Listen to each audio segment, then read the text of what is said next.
নমস্কাৰ আছে ৰাতিপুৱা শুই উঠি সকলোৱে আমি কথা পাতি আছোঁ ৰাতি যি হয় ডাঙৰকৈ ভূমিকম্প দিলে কোনে কেনেকৈ আছিলে সেয়াই কথা পাতি আছোঁ আপোনালোকে কেনেকৈ আছিলে জনাবলৈ নাপাহৰিব মইতো একদম দৰ্জা খুলিবলৈ তত সেয়াই গৈছিলে আৰু এইফালে গা পাত ধুই ল'লোঁ আৰু গা পাত ধোৱাৰ পাছত এয়া তুলসী গছত বোলো অকণমান পানী ঢালি লওঁ পানী ঢালাৰ পাছত এয়া ধূপ ধূনা জ্বলাই ল'লোঁ আৰু এইখিনিতে দুটামান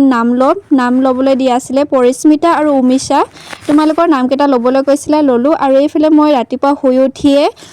ৰুটি বনাই পেলাই খাওঁ বোলো আজি এয়া তেলত ভজা ৰুটি আৰু এয়া মই তাৰ কাৰণে মানে চাহ বনাইছিলোঁ সেই চচপেনতে আকৌ অকণমান পানী ঢালি পেলাই চেনি অকণমান দি পেলাই চাহ অকণমান বনাই লৈছোঁ মোৰ কাৰণে এইফালে অকণমান বেছি হ'লে কমাই ল'লোঁ আৰু এয়া খাই আছোঁ মই 3টা ৰুটি বনালোঁ কিন্তু এটা খাবলৈ নোৱাৰিলোঁ দুটাহে খালোঁ আৰু বেছি মই ৰুটি খাবলৈ নোৱাৰোঁ বেছি খালে মানে মোৰ মূৰত ধৰে আৰু এইফালে আকৌ দুপৰীয়া সাজত বনালোঁ বন্ধাকবি মটৰ ভাজি এনেকৈ খালে বিৰাট ভাল লাগে বন্ধাকবি মটৰৰ লগত এনেকৈ ভাজি খালে আৰু এয়া দালি বনালোঁ আৰু এয়া কণী পিটিকা বনাইছিলোঁ কণী আৰু আলু পিটিকা বনালোঁ আৰু এইফালে মোৰ ভাত সাজ হৈ গ'ল এতিয়া মই খাই লৈ এয়া মোৰ ভাজি চাজি ধুনীয়াকৈ এতিয়া ভাত খাই লওঁ